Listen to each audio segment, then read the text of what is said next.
I'm going to explain through the chakras why they're important for teaching meditation, why they're important within children, what tools we can use to help balance their root chakra.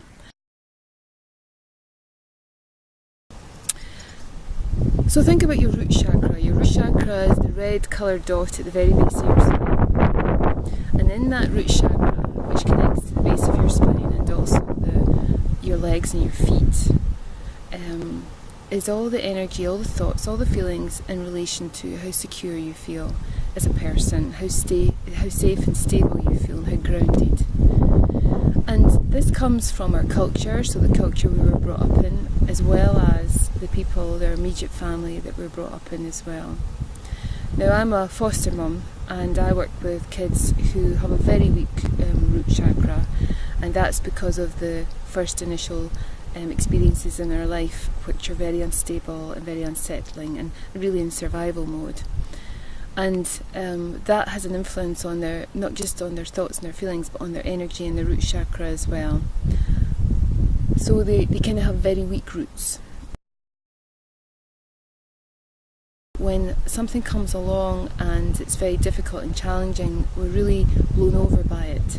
Whereas if we're grounded and we feel secure, of course things are going to happen in our life that are very challenging, but we're going to be able to hold ourselves in that space or recover from it much more quickly.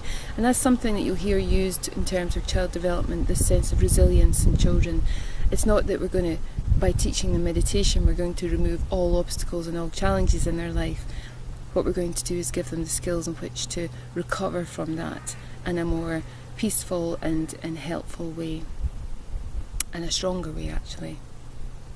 So your root chakra is a bit like the roots of a tree that goes into the ground, and the deeper the roots, the wider these energy roots that come from the root chakra, the more stable you feel, the more secure you feel. Now, why it's important for you in terms of teaching children meditation is that if you are ungrounded, if you are unable to feel centred and safe when you're teaching because you've come out your comfort zone, you feel that really unsure of whether or not it's going to work or make a difference, then if you're ungrounded, it's very difficult for you to actually trust your intuition, and we'll talk about that later.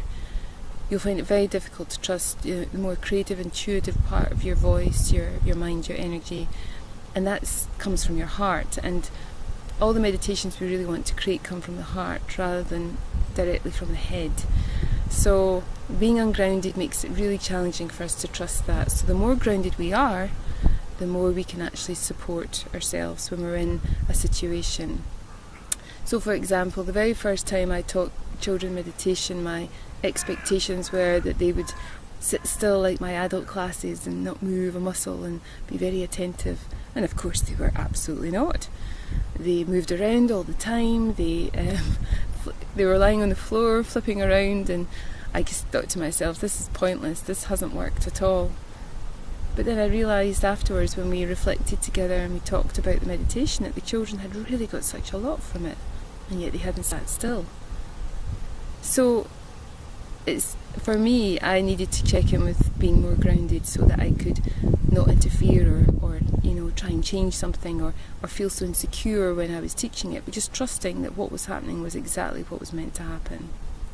And what I've consequently found out about children's root chakras are that, it's certainly, if you read the Calm Kids book, it's one of the ones that develops in the first 4 years of their life.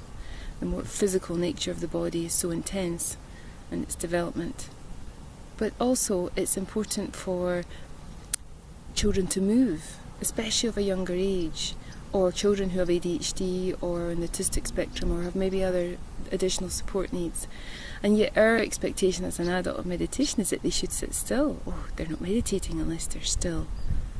And of course we try to teach them meditation and they move around all the time, or they really don't like what we're asking them to do, and they don't want to do meditation anymore, when really we should be bringing in a moving style of meditation. That's important, because a moving style of meditation is going to help them come into balance with their energy a bit more. So when you see children fidgeting, in school they even have bicycle pedals in some schools attached to the desks so that children can cycle as they're listening to the teacher.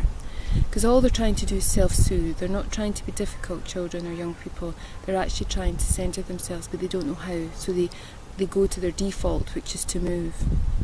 So for us to remember this when we're observing it and go, they need to move. We do some movement, mindful movement first, some yoga, some walking, even cartwheels, whatever it takes, just to kind of shake off that excess energy